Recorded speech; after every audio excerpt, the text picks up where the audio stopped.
بسم اللہ الرحمن الرحیم۔ السلام علیکم دوستو، آپ کو میرے چینل میں خوش آمدید ہے۔ میرا نام ہے عمر سپرا اور آپ دیکھ رہے ہیں سپرا ٹی وی۔ آج ہم دین کا نور سیریز کا لیسن نمبر 5 دیکھیں گے کہ جس کے اندر ہم سورۃ الفاتحہ کی آیت نمبر 4 کو تجوید کے ساتھ سیکھیں گے، اور اس کے علاوہ ہم حکایات صحابہ میں سے حضور صلی اللہ علیہ وسلم کا سفر طائف کا واقعہ پڑھیں گے۔ تو آئیے آج کا لیسن شروع کرتے ہیں۔ اگر آپ مزید اس طرح کی ویڈیوز دیکھنا چاہتے ہیں تو آپ اس چینل کو سبسکرائب کریں اور بیل آئیکن کا بٹن بھی دبائیں۔ میں روزانہ رات کو 8 بجے اس چینل پہ ویڈیوز اپلوڈ کرتا ہوں۔ اعوذ باللہ من الشیطان الرجیم، بسم اللہ الرحمن الرحیم۔ ایاکا، جب یا کے اوپر تشدید آ جائے تو اس کے اوپر تھوڑا ایمفسس کیا جاتا ہے، اس میں یی کی ساؤنڈ جو ہے ویژن، جس طرح ٹیلی ویژن ہوتا ہے اس میں یی کی ساؤنڈ آتی ہے۔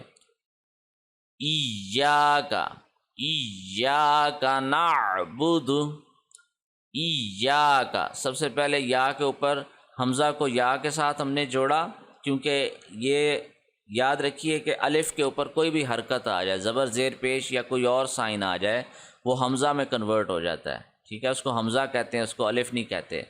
حمزہ کو جب یا کے ساتھ ہم نے جوڑا، یا کے اوپر ہم نے ایمفسائز کیا ہے ایاکا، پھر اس کے بعد یا پہ زبر ہے اور آگے اس کے ساتھ الف آ رہا ہے، تو الف مدہ کا قانون یہاں پہ لاگو ہوگا۔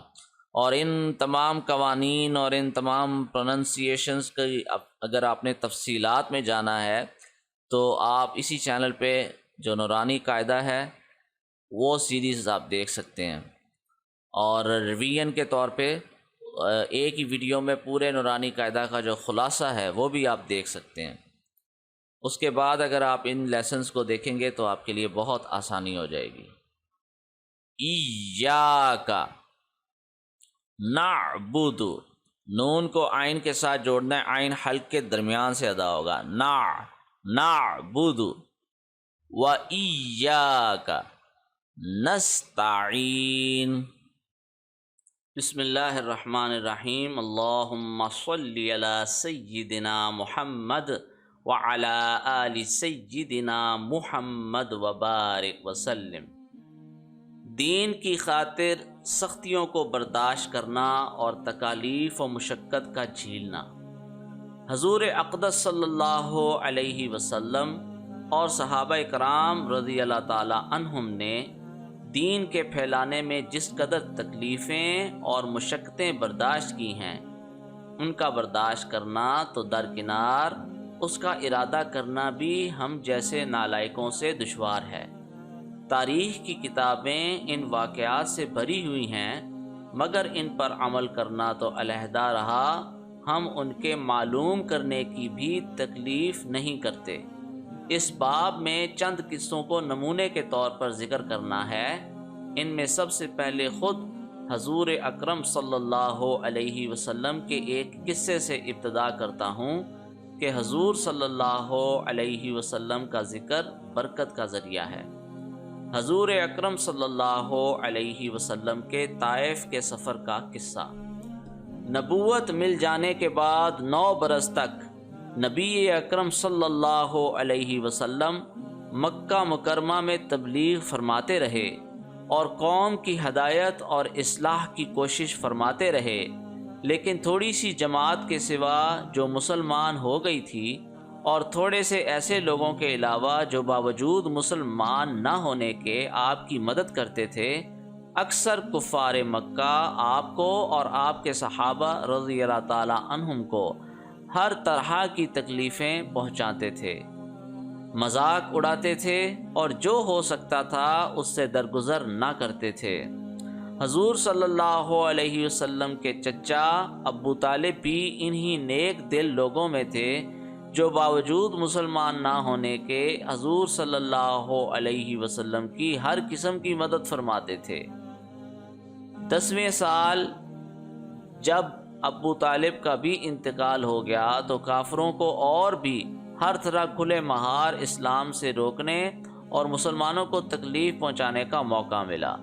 حضور اقدس صلی اللہ علیہ وسلم اس خیال سے طائف تشریف لے گئے کہ وہاں قبیلہ ثقیف کی بڑی جماعت ہے، اگر وہ قبیلہ مسلمان ہو جائے تو مسلمانوں کو ان تکلیفوں سے نجات ملے اور دین کے پھیلنے کی بنیاد پڑ جائے۔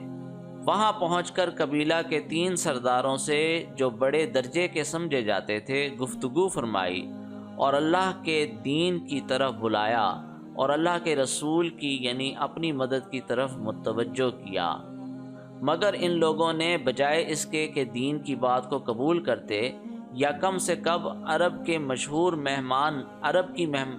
مہمان نوازی کے لحاظ سے ایک نودارت مہمان کی خاطر مدارت کرتے، صاف جواب دے دیا اور نہایت بے رخی اور بد اخلاقی سے پیش آئے۔ ان لوگوں نے یہ بھی گوارا نہ کیا کہ آپ یہاں قیام فرما لیں۔ جن لوگوں کو سردار سمجھ کر بات کی تھی کہ وہ شریف ہوں گے اور مہذب گفتگو کریں گے، ان میں سے ایک شخص بولا کہ اوہو، آپ ہی کو اللہ نے نبی بنا کر بھیجا ہے۔ دوسرا بولا کہ اللہ کو تمہارے سوا کوئی اور ملتا ہی نہ تھا جس کو رسول بنا کر بھیجتے۔ تیسرے نے کہا کہ میں تجھ سے بات نہیں کرنا چاہتا، اس لیے کہ اگر تو واقعی نبی ہے جیسا کہ دعویٰ ہے تو تیری بات سے انکار کر دینا مصیبت سے خالی نہیں، اور اگر جھوٹا ہے تو میں ایسے شخص سے بات کرنا نہیں چاہتا۔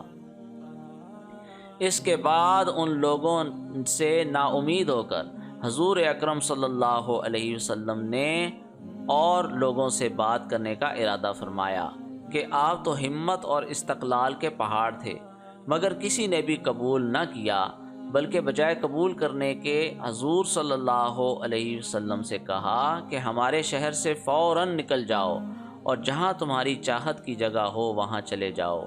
حضور اکرم صلی اللہ علیہ وسلم جب ان سے بالکل مایوس ہو کر واپس ہونے لگے تو ان لوگوں نے شہر کے لڑکوں کو پیچھے لگا دیا کہ آپ صلی اللہ علیہ وسلم کا مذاق اڑائیں، تالیاں پیٹیں، پتھر ماریں، حتیٰ کہ آپ صلی اللہ علیہ وسلم کے جوتے خون کے جاری ہونے سے رنگین ہو گئے۔ حضور اقدس صلی اللہ علیہ وسلم اسی حالت میں واپس ہوئے۔ جب راستہ میں ایک جگہ ان شریروں سے اطمینان ہوا تو حضور صلی اللہ علیہ وسلم نے یہ دعا مانگی: اے اللہ، تجھ ہی سے شکایت کرتا ہوں میں اپنی کمزوری اور بے کسی کی اور لوگوں میں ذلت اور رسوائی کی۔ اے ارحم الراحمین، تو ہی ضعفاء کا رب ہے اور تو ہی میرا پروردگار ہے۔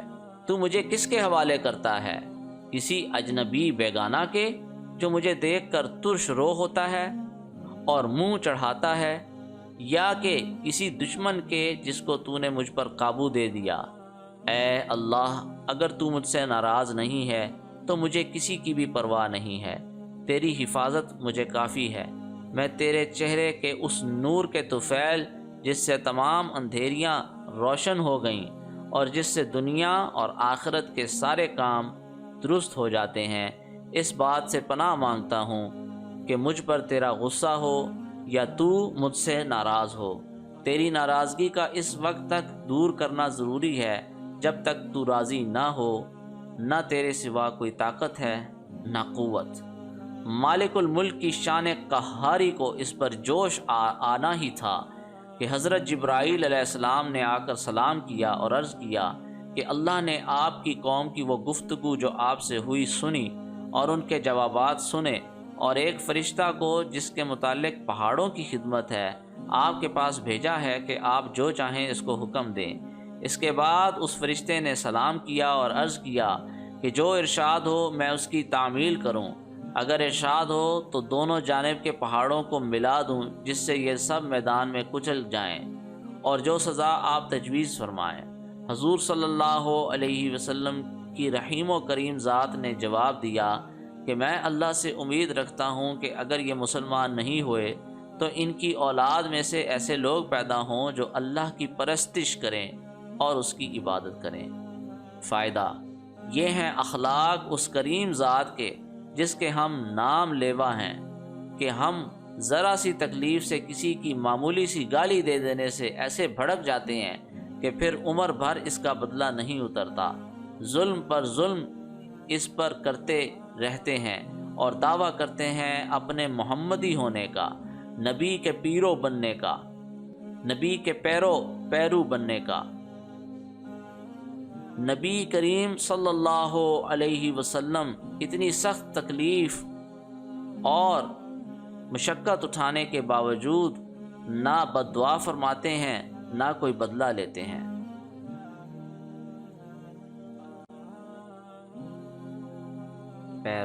پیرو بننے کا فائدہ یہ ہے اخلاق اس کریم ذات کے جس کے ہم لوگ نام لیوا ہیں کہ ہم ذرا سی تکلیف سے کسی کی معمولی سی گالی دے دینے سے ایسے بھڑک جاتے ہیں کہ پھر عمر بھر اس کا بدلہ نہیں اترتا۔ ظلم پر ظلم اس پر کرتے رہتے ہیں اور دعویٰ کرتے ہیں اپنے محمدی ہونے کا، نبی کے پیرو بننے کا۔ نبی کریم صلی اللہ علیہ وسلم اتنی سخت تکلیف اور مشقت اٹھانے کے باوجود نہ بد دعا فرماتے ہیں نہ کوئی بدلہ لیتے ہیں۔ مجھے امید ہے کہ یہ ویڈیو آپ کو ضرور پسند آئی ہوگی۔ اس کو لائک بھی کیجئے، صدقہ جاریہ سمجھ کے شیئر بھی کیجئے، اس پہ کمنٹ بھی کیجئے۔ انشاءاللہ العزیز اگلی ویڈیو تک کے لیے اجازت ہے۔ السلام علیکم ورحمۃ اللہ وبرکاتہ۔